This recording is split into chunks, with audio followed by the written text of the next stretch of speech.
ஸ்வரங்களை இசைப்பேன் கேளாய் கணபதி. மனதில் சலனம் இல்லாமல் மதியில் தோன்றாமல் நினைக்கும் பொழுது நின்மங்க நிலை வந்திட நீ செயல் வேண்டும்.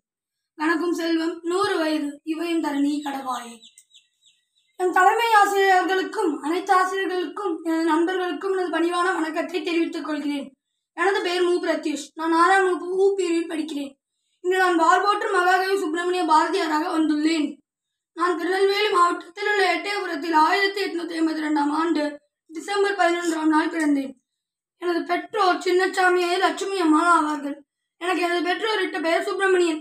ஆனால் எனக்கு 11 வயது இருக்கும் பொழுது எனக்கு கவி பாடும் ஆற்றல் மற்றும் முழுமையை பாராட்டிய எட்டயபுரம் மன்னர் எனக்கு பாரதி என்று பட்டம் வழங்கினார்.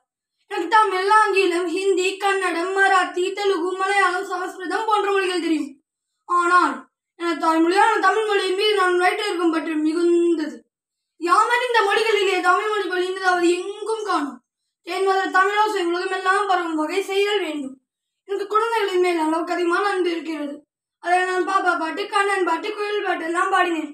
ஆனால் தாலாட்டு மட்டும் பாடவில்லை. ஏனென்றால் அப்பொழுது ஆங்கிலேயர்களிடம் நம்ம நாடு அடிமைப்பட்டிருந்தது. யாம் அனைவரும் தூங்கக்கூடாது என்றேன். தேசியமும் தெய்வீகமும் என்ற கண்ணனை நாம் விழித்திருந்து என்று தனியும் இந்த சுதந்திர தாகம் என்று மடியும் எங்கள் அடிமையில் மோகம் என்று அன்னைக்கு போகும் என்று நான் பாடியது எதற்காக தெரியுமா? நம் மக்கள் வீறு கொண்டு விடுதலை வேட்கைக்காக எழ வேண்டும் என்பதற்காகவே ஆகும்.